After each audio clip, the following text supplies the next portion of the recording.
보내야 되는 그런 시점에 서 있습니다. 늘 그랬듯이 그저 잠시만 우울해지고 또 잠시만 진지해지면 우리는 곧 환희와 희망에 젖는 새해를 맞이하게 될 것입니다. 그런 송구영신을 우리는 지금까지 수없이 반복을 해왔습니다. 그런데 여러분, 한편으로 우리가 생각해 보면 오늘은 어제와 전혀 다를 바가 없는 똑같은 하루입니다. 그리고 내일도 오늘과 전혀 다를 바가 없는 24시간이 주어지는 또 똑같은 하루입니다. 날은 다를 바가 전혀 없는데 우리는 뭔가 새로운 의미를 지금 부여하고 있습니다. 연말이다, 연초다, 이렇게 나를 구분하기도 하고 이렇게 저렇게 정해보기도 합니다. 그 이유가 있다면 나름대로 우리의 삶의 의미를 좀 새롭게 돌아보고 또 우리의 삶을 돌아보고 뭔가 그 의미를 해석해내기 위함이 아니겠는가 생각합니다.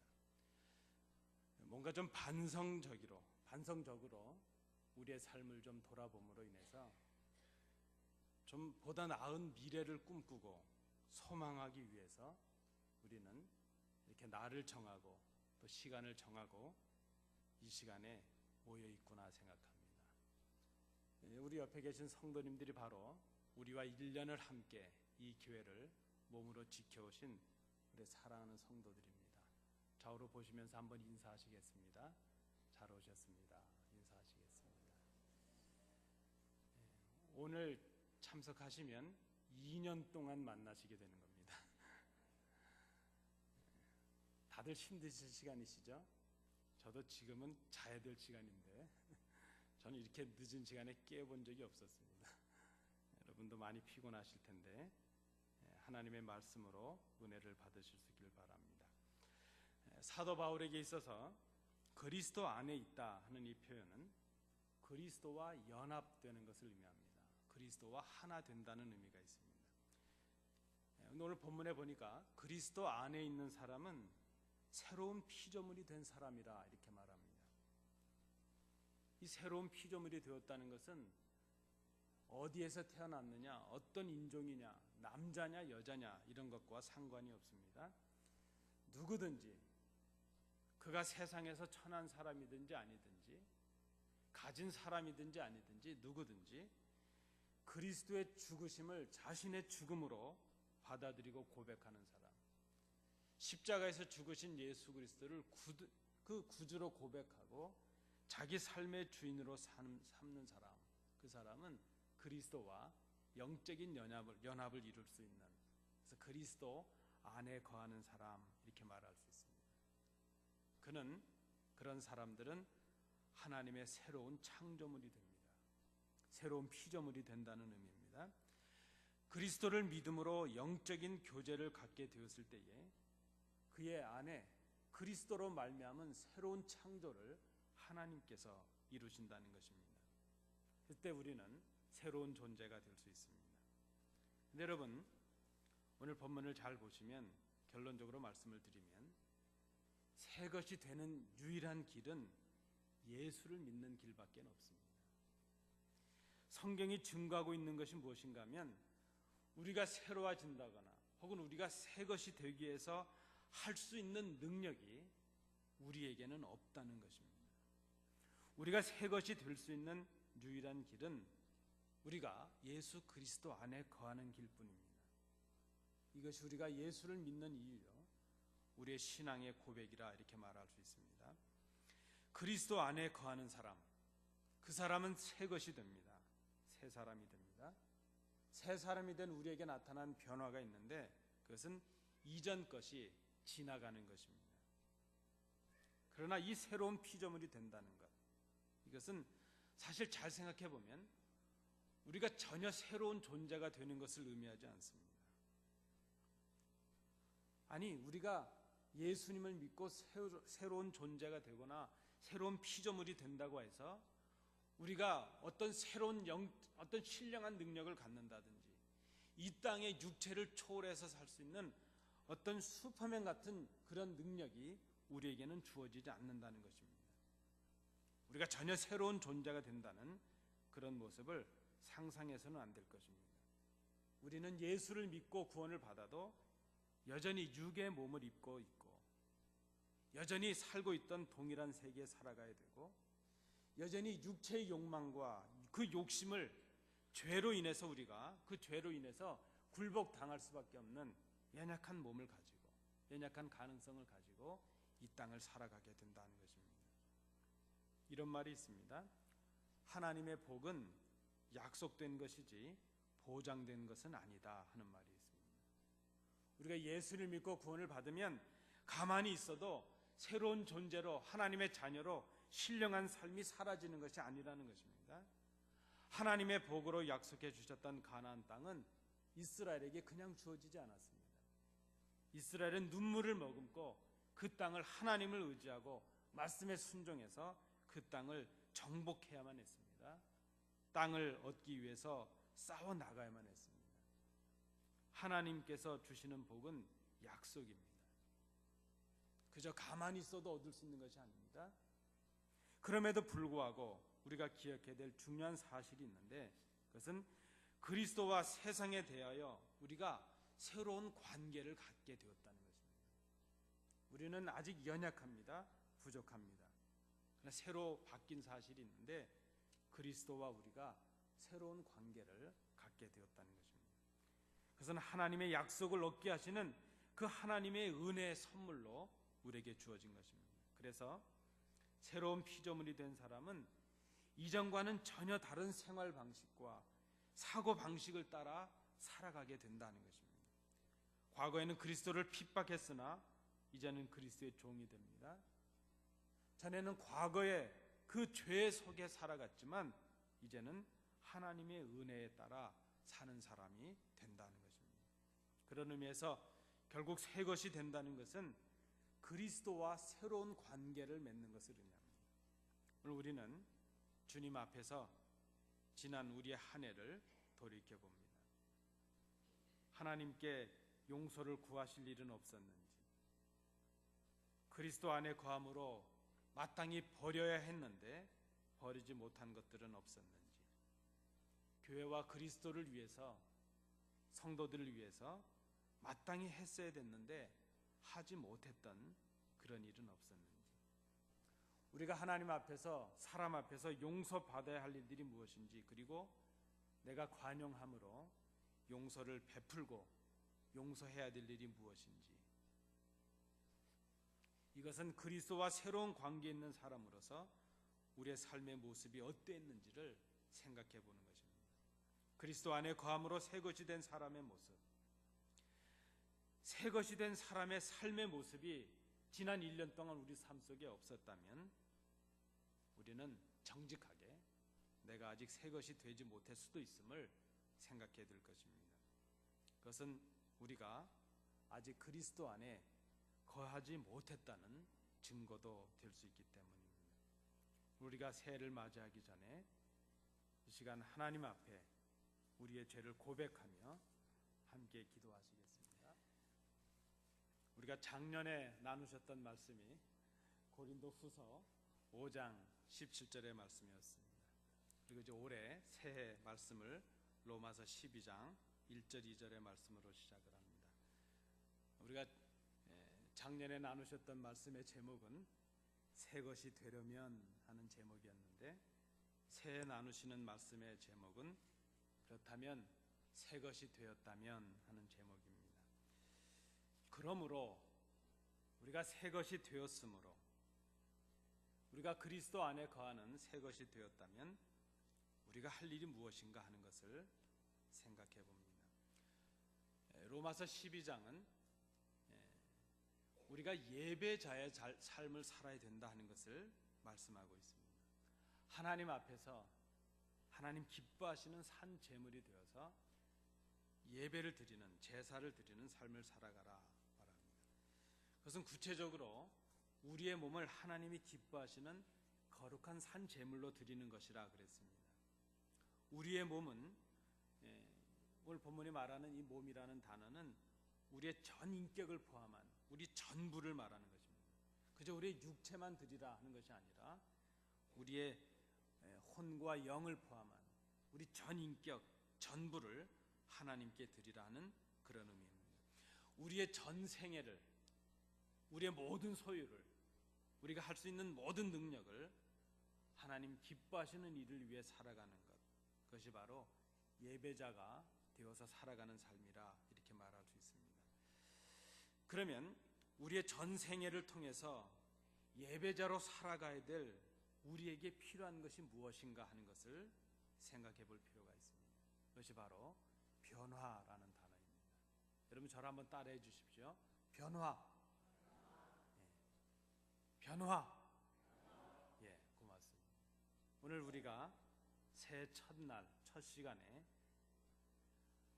하나님 예수 그리스도를 믿음으로 우리가 새 것이 되었다면, 새 것이 된 사람의 삶에 꼭 필요한 것, 예배자로 살아가야 될 우리의 삶 속에 꼭 필요한 것이 있다면 변화라는 것입니다.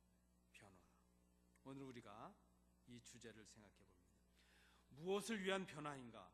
오늘 본문 로마서를 통해 볼 때에 하나님의 기뻐하시고 선하시고 온전하신 뜻이 무엇인지 분별하기 위한 변화라 말할 수 있습니다. 하나님의 뜻을 알아야 하나님 기뻐하시는 뜻을 위해서 예배자의 삶을 살아갈 수 있기 때문입니다. 이 변화를 위한 방법을 두 가지로 본문이 제시를 했습니다.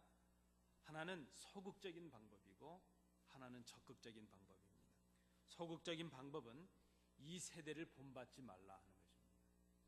우리가 변화를 원한다면, 예배자로서의 삶을 살아가길 원한다면 첫 번째로 해야 될 그 변화의 첫 출발은 이 세대를 본받지 않는 것입니다. 그러나 그것보다 더 적극적인 변화의 방법이 있는데 그것은 우리의 마음을 새롭게 하는 것이라 맞이할 수 있습니다. 새해를 맞이한 우리들, 변화를 경험해야 되겠습니다. 그것이 그리스도로 충만한 새 것이 되는 길이요, 또 그리스도의 영광을 위해서 살아가는 새 것이 된, 그리스도의 것이 된 사람들의 삶의 모습일 수 있기 때문입니다. 먼저 변화는 우리가 이 세대를 본받지 않는 데서 시작이 될 수 있습니다. 우리가 지금 살아가고 있는 이 세대는 한마디로 말하면 어둠의 세대라 말할 수 있습니다. 사도 바울은 로마서 13장 12절에서 우리에게 이렇게 권면합니다. 밤이 깊고 낮이 가까웠으니 그러므로 우리가 어둠의 일을 벗고 빛의 갑옷을 입자 말합니다. 그리고 그 뒤이어지는 구절에 보면 성도들은 낮에 행하는 것 같이 그의 삶이 투명하게 살아야 된다는 것을 말합니다. 어둠의 일은 방탕의 일이요, 술 취함의 일이요, 음란의 일이요, 미움과 싸움의 일이라는 것입니다. 그 어둠의 일들을 벗어버리고 이제는 낮에 거하는 그런 삶을 살아야 된다 말합니다. 이 세상을 본받지 않는 것, 그것은 이 세상이 즐기는 것을 하지 않는 것을 말합니다. 이 세상이 목표로 하고 이 세상이 추구하는 것들을 추구하지 않는 것, 그것이 바로 이 세상을 본받지 않는 것입니다. 이 세상이 가르쳐주는 그런 사고와 그런 방식들을 따르지 않는 것을 말합니다. 물론 우리는 지금 세상 속에서 살아가고 있습니다. 그리고 교회 역시 세상 가운데 우뚝 서 있습니다. 그럴지라도 교회는 세상과 달라야 되고 성도는 세상과 달라야 됩니다. 우리가 지금까지 세상과 별반 다를 바가 없이 살았다 할지라도 이제는 달라져야 되지 않겠는가 생각합니다. 그런데 여러분, 불행하게도 지금 이 시대는 교회가 세상을 따라가는 시대가 되고 말았습니다. 성도들이 세상 사람들이 하는 대로 하려 합니다. 심지어 교육자들마저도 그저 세상의 방식과 세상의 생각들을 따라가려고 합니다. 거기에 교회가 능력을 상실하는 큰 이유가 있지 않는가 생각합니다. 세상은 능력 있는 사람들을 원합니다.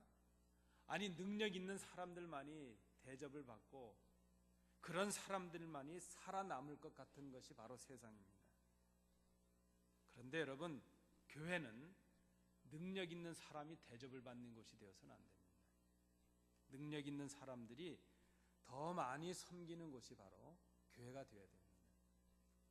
세상은 많이 가진 사람이 대접을 받습니다. 그러나 교회는 많이 가진 사람이 은혜를 많이 받은 것으로 생각해서 더 많이 봉사하고 더 낮아지고 더 많은 사람들을 섬길 수 있어야지 그것이 교회라 말할 수 있습니다. 세상은 많이 가진 것을 자랑하지만 교회는 많이 가진 것을 자기에게 주신 봉사의 분량으로 알고 겸손히 그것을 선용해서 교회를 위해서 봉사할 수 있어야 됩니다. 그래야 교회입니다. 그래야 성도입니다. 그래서 교회는 세상과 달라야 됩니다. 요즘 능력 있는 목사님들을 찾는 교회가 얼마나 많은지 모릅니다. 우리 교회도 그랬다는 말을 들었지만 요즘에 담임 목사님 어디 이렇게 자리를 청빙하면 수백 명이 온답니다. 그만큼 목사님들도 구하기 어려울 뿐 아니라 목사님들이 일할 인주도 적다는 의미도 있겠죠.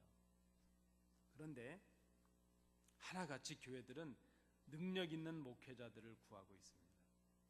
근데 여러분, 사실 우리 주위에 얼마나 능력 있는 목사님들이 많은지 모릅니다. 여러분도 알고 계시는 능력 있는 분들이 얼마나 많습니까?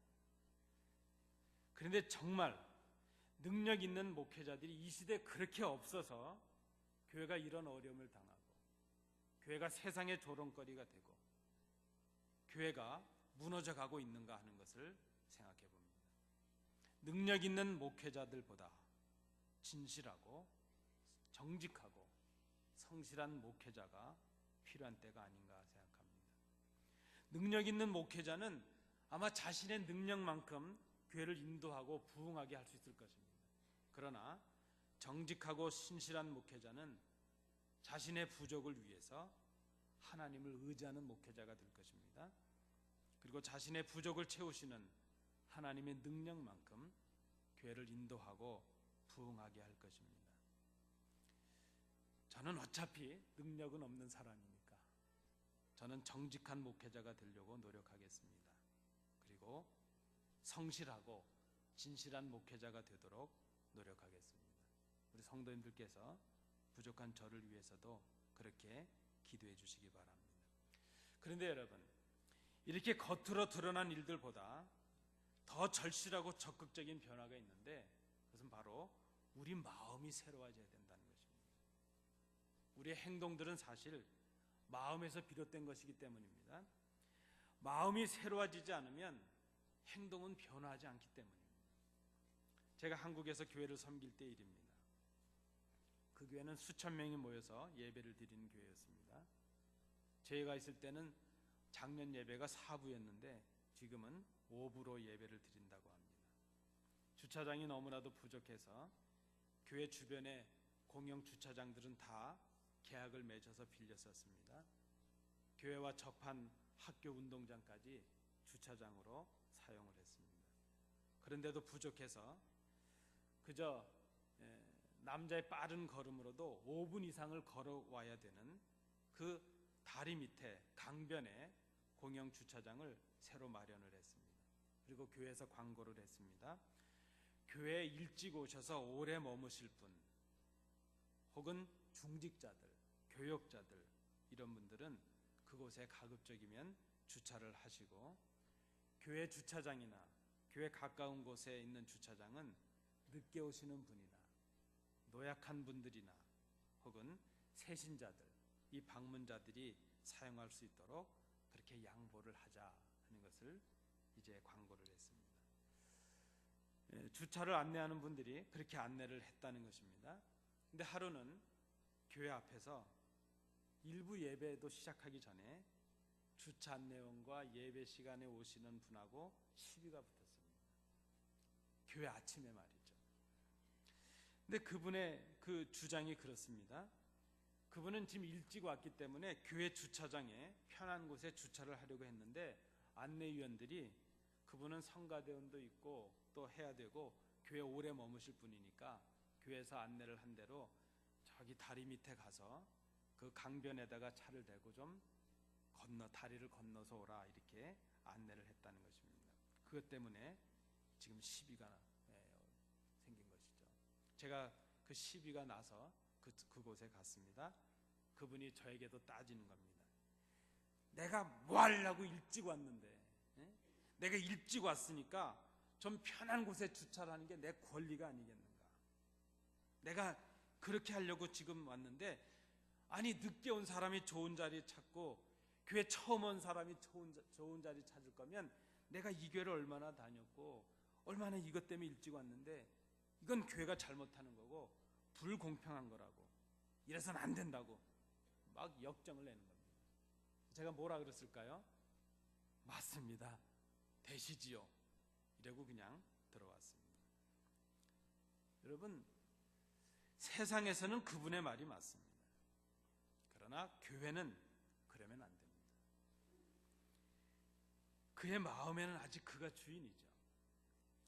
그의 마음에 만약에 그리스도가 주인이시라면, 그는 자신이 섬기는 종임을 깨닫고 있다면 그의 생각은 달라져야 됐을 것이고 그의 언행은 달라져야 됐을 것입니다. 교회는 권리를 주장하는 것이 아니기 때문입니다. 교회는 대접을 받으려고 오는 것이 아니기 때문입니다. 교회는 권리 이전에 의무와 책임을 생각하는 곳이어야 될 것입니다. 교회는 자신이 받아야 될 대접을 말하기 전에 내가 무엇을 섬겨야 되는 것을 하는 것을 살피는 것이고, 먼저 남을 귀하게 보고 대접하는 것임을 알아야 될 것입니다. 여러분, 이것이 어찌 숫자 하나의 문제로 끝내겠습니까? 이것은 마음의 문제요, 신앙의 문제가 아니겠습니까? 일찍 와서 다른 성도들보다 더 좋은 자리, 더 유익한 위치에 있을 수 있지만 나중 연약한 성도들을 위해서 좋은 것을 양보해 줄 수 있는 그런 마음이 바로 변화를 경험한 마음이 아니겠는가 생각합니다. 이런 마음들이 그리스도로 가득한 마음이라 생각을 합니다. 이런 마음으로 삶을 이루고, 이런 마음으로 헌신하고, 이런 마음으로 봉사하고, 이런 마음으로 교회를 섬겨야 그곳에 그리스도의 능력이 나타나지 않겠는가 생각합니다. 저는 새해에 우리 교회의 빈자리가 성도로 가득 차기를 소망해 봅니다. 그리고 전도도 계획해 봅니다. 여러분, 한번 기억을 더듬어 보시겠습니까?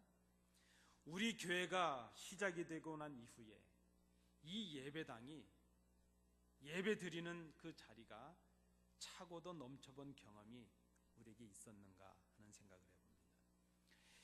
이런 일을 생각하면 아마 어떤 분들은 그러실지 모르겠습니다.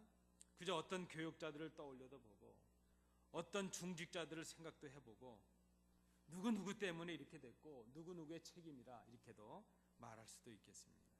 근데 정작 우리는 우리 자신들을 심각하게 돌아보고 있지는 않습니다. 빈자리가 가득 채워지기를 바라기 전에 우리의 마음이 새로워지고 우리의 마음이 그리스도의 마음으로 가득 차기를 먼저 우리가 소원해야 되지 않겠는가 하는 그 생각입니다.